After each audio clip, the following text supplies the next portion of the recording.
સમાચાર પ્રવેશ અડિયેચા વાંચે છે. મુખ્ય સમાચાર. રાજ્યમાં ગત 2 દિવસમાં આખરી મતદાર યાદીમાં નામ ઉમેરવા માટેના 2,96,000થી વધુ ફોર્મ મળ્યા.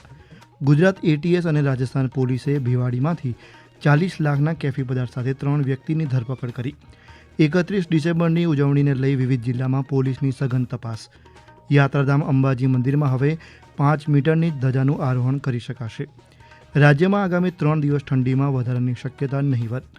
અને ભાવનગરના મૂકબધિર વિદ્યાર્થીઓએ આણંદમાં યોજાયેલી રાજ્યકક્ષાની ચેસ સ્પર્ધામાં 7 ચંદ્રક જીત્યા. સમાચાર વિગતવાર. રાજ્યના તમામ જિલ્લામાં ગત 2 દિવસમાં મતદારોની સગવડ માટે વિશેષ શિબિર યોજાઈ ગઈ. તેમાં 2,96,000 જેટલા નાગરિકોએ 2,96,000થી વધુ ફોર્મ નંબર 6, 6A, 7 અને 8 ભર્યા છે. અંદાજે 10 લાખ લોકોએ શિબિરની મુલાકાત લઈ નવા મતદાર તરીકે જોડાવા, નામ કમી કરાવવા કે ટ્રાન્સફર અથવા સુધારા માટેના ફોર્મ અંગેનું માર્ગદર્શન મેળવ્યું હતું. ચૂંટણી પંચની સૂચના મુજબ રાજ્યમાં મતદાર યાદીની વિશેષ સઘન સુધારણા SIR ઝુંબેશની ગણતરીના તબક્કાની કામગીરી બાદ મુસદ્દા મતદાર યાદી જાહેર કરવામાં આવી હતી.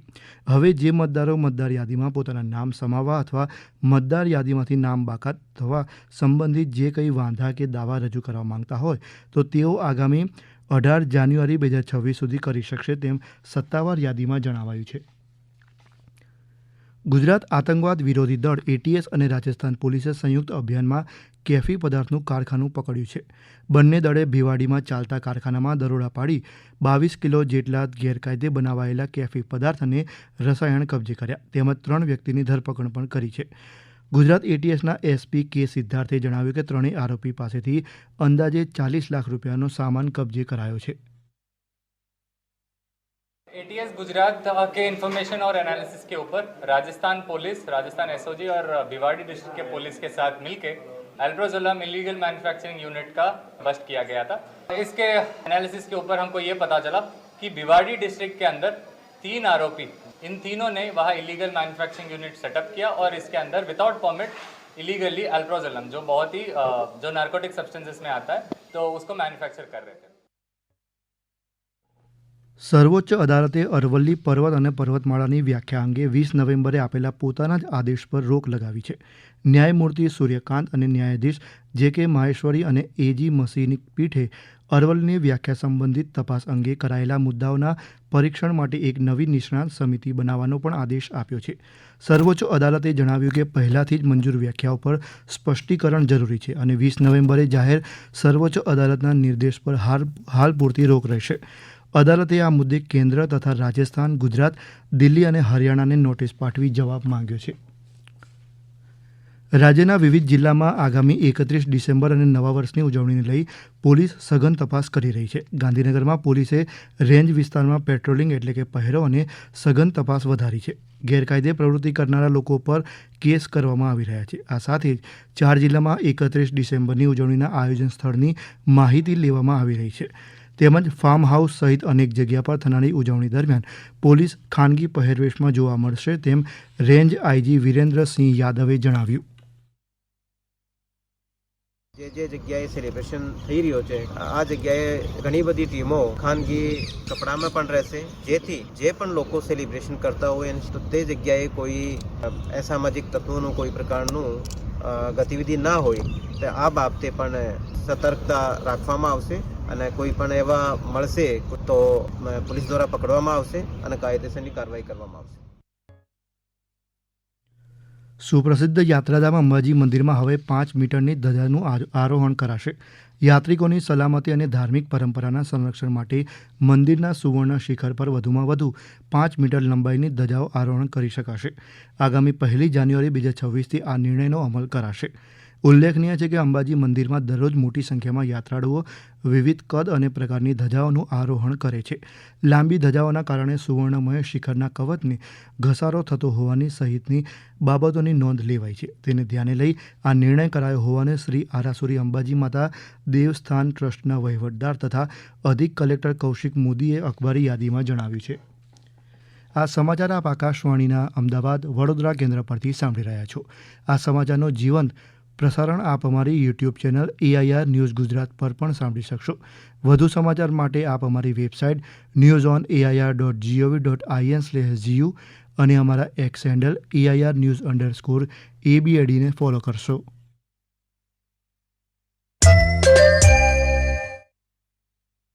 રાજ્યપાલ આચાર્ય દેવવ્રતે કહ્યું કે પ્રાકૃતિક ખેતી જ ભારતનું ભવિષ્ય છે. આણંદ કૃષિ વિશ્વવિદ્યાલયના 22મા પદવીદાન સમારોહને સંબોધતા તેમણે ખેડૂતોને રાસાયણિક ખેતીની જગ્યાએ દેશી ગાય આધારિત ખેતી અપનાવવા અને રાષ્ટ્ર પ્રથમના ભાવ સાથે પ્રાકૃતિક ખેતીના અભિયાનમાં જોડાવા અનુરોધ કર્યો. રાજ્યપાલશ્રીએ રાસાયણિક ખેતીને પર્યાવરણ બગાડવા પાછળનું એક મોટું કારણ ગણાવ્યું હતું. समुद्री तूफान आ रहे हैं, कहीं अतिवृष्टि है, कहीं अनावृष्टि है. ये सब प्रकृति का संतुलन हमने छेड़छाड़ करके बिगाड़ा है. लेकिन उनमें एक बहुत बड़ा कारण हमारी रासायनिक खेती भी है. वो लोग सब बधाई के पात्र हैं जिन्होंने हरित क्रांति प्रारंभ करके भारत के लोगों की भूखमरी की समस्या को हल किया. નવા વર્ષની ઉજવણીને લઈ માઉન્ટ આબુની સાથે સ્ટેચ્યુ ઓફ યુનિટીમાં પ્રવાસીઓનો ધસારો જોવા મળી રહ્યો છે. આ સમયગાળા દરમિયાન લોકો ઠંડીનો અનુભવ પણ કરી રહ્યા છે. માઉન્ટ આબુ હાલ શીત લહેરની ઝપટમાં છે. હાલમાં તેનું તાપમાન 0 ડિગ્રી સેલ્સિયસ નજીક પહોંચતા લોકોને કડકડતી ઠંડીનો અનુભવ થઈ રહ્યો છે. બીજી તરફ હવામાન વિભાગે આગામી 3 દિવસ લઘુત્તમ તાપમાનમાં કોઈ મોટો ફેરફાર થવાની શક્યતા નહિવત હોવાની આગાહી કરી છે. વિભાગે જણાવ્યું કે ગત 24 કલાકમાં 11 ડિગ્રી સેલ્સિયસ તાપમાન સાથે કચ્છનું નલિયા સૌથી ઠંડુ શહેર રહ્યું છે. જ્યારે કંડલા વિમાન મથક અને ડીસામાં લઘુત્તમ તાપમાન 13 ડિગ્રી સેલ્સિયસ નોંધાયું હતું. જ્યારે અન્ય જિલ્લા અને શહેરમાં લઘુત્તમ તાપમાન 13 ડિગ્રી સેલ્સિયસથી વધુ રહ્યાના અહેવાલ છે. ભારતમાં સંપૂર્ણપણે સ્વદેશી ટેકનોલોજી કવચ 4.0 પ્રણાલીથી રેલવેની સલામતીમાં નોંધપાત્ર વધારો થશે. તેનાથી ખાસ કરીને 2 ટ્રેનના સામસામે થતા અકસ્માતને નિવારી શકાશે તેમ પશ્ચિમ રેલવેના વડોદરા વિભાગના DRM રાજુ ભડકેએ જણાવ્યું હતું. भारत में एक टेक्नोलॉजी विकसित की गई जो कवच है, ये रेलवे की सुरक्षा को बहुत ही बड़े अंतर से बढ़ाएगी. ये जो ट्रेन में एक स्पैड कहते हैं कि अगर ड्राइवर लाल सिग्नल पे पार करेगा तो ट्रेन अपने आप रुकेगी, ये हो जाएगा. और स्पीडिंग नहीं हो पाएगी, जहाँ जिस स्पीड पे चलना है उसी स्पीड पे ट्रेन चलेगी. यही नहीं सिर्फ बट 2 ट्रेन एक दूसरे से टकराने का जो एक्सीडेंट्स पहले हुए वो पूरे एलिमिनेट हो जाएंगे. ભાવનગરના મૂકબધિર વિદ્યાર્થીઓએ રાજ્યકક્ષાની ચેસ સ્પર્ધામાં 7 ચંદ્રક જીત્યા છે. આણંદમાં યોજાયેલી 16મી Akhil Gujarat chess tournament of the deaf સ્પર્ધામાં શ્રી શાહ બહેરા મુંગા શાળા ટ્રસ્ટ સંચાલિત શાળાના 13 વિદ્યાર્થીઓએ ભાગ લીધો હતો. તેમણે વિવિધ શ્રેણીમાં 4 સુવર્ણ, 1 રજત અને 2 કાંસ્ય ચંદ્રક જીત્યા છે. હવે આ વિદ્યાર્થીઓ વોલીબોલ અને ચેસની રાષ્ટ્રીય કક્ષાની સ્પર્ધામાં ભાગ લેશે. ગુજરાત રાજ્ય ભીંડાના ઉત્પાદનમાં દેશભરમાં અગ્રેસર રહ્યું છે. સત્તાવાર યાદી મુજબ વર્ષ 2024-25માં સૌરાષ્ટ્ર અને કચ્છ પ્રદેશમાં 14,000 હેક્ટરમાં અંદાજે 1.5 લાખ ટન ભીંડાનું ઉત્પાદન થયું છે. વર્ષ 2026 પહેલાં બાગાયતી ક્ષેત્રે નોંધપાત્ર પ્રગતિ અંગેની વિગત આગામી વાયબ્રન્ટ ગુજરાત પ્રાદેશિક પરિષદ VGRC કચ્છ સૌરાષ્ટ્રમાં રજૂ કરાશે. રાજ્યના બાગાયતી નિયામકના જણાવ્યા મુજબ વર્ષ 2023-24માં ભીંડાના વાવેતર ક્ષેત્રફળ અને કુલ ઉત્પાદનમાં ગુજરાતે દેશભરમાં પ્રથમ સ્થાન મેળવ્યું છે. રાજ્યમાં આશરે 93,955 હેક્ટર વિસ્તારમાં ભીંડાનું વાવેતર થયું હતું, જેના પરિણામે 11,68,000 ટન ઉત્પાદન નોંધાયું. આ કુલ આંકડામાંથી સૌરાષ્ટ્ર કચ્છ પ્રદેશ રાજ્યના કુલ ભીંડા વાવેતર વિસ્તારનો આશરે 15% અને કુલ ઉત્પાદનનો લગભગ 13% હિસ્સો ધરાવે છે. વર્ષ 2024 અને 25માં સૌરાષ્ટ્ર અને કચ્છના 12 જિલ્લામાં 14,000 હેક્ટર વિસ્તારમાં ભીંડાનું વાવેતર થયું હતું. તેમાંથી આશરે 1.5 લાખ ટન ઉત્પાદન પ્રાપ્ત થયું છે. હંસિની વાજા, પ્રાદેશિક સમાચાર વિભાગ, અમદાવાદ. જામનગર મહાનગરપાલિકા દ્વારા શહેરમાં એક વખત ઉપયોગમાં લેવાતા પ્રતિબંધિત પ્લાસ્ટિક વેચનારા વેપારીઓ સામે કાર્યવાહી કરવામાં આવી છે. મહાપાલિકાએ 49 વેપારી પાસેથી 22,800 રૂપિયા અને ઘાસચારાનું ગેરકાયદે વેચાણ કરતા 38 વેપારી પાસેથી 19,000 રૂપિયાનો દંડ વસૂલ્યો છે. તેમજ એક વ્યક્તિ સામે પોલીસ ફરિયાદ પણ નોંધાઈ છે. વીર નર્મદ વિશ્વવિદ્યાલય ખાતે 3જી હોકી ઇન્ડિયા સબ જુનિયર અને જુનિયર મેન એકેડમી ચેમ્પિયનશિપનો પ્રારંભ થયો.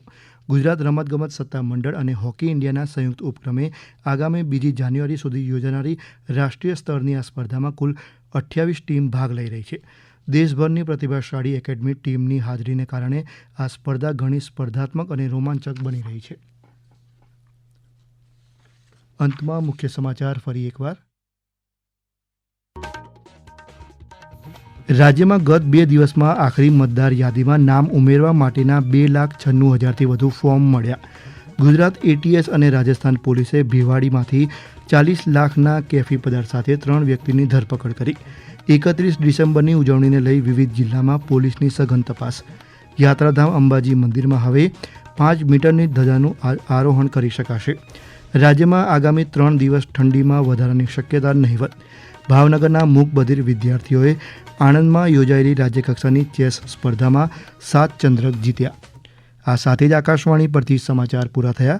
હવે પછી આપ રાત્રે 7:50 રાષ્ટ્રીય સમાચાર સાંભળી શકશો. નમસ્કાર.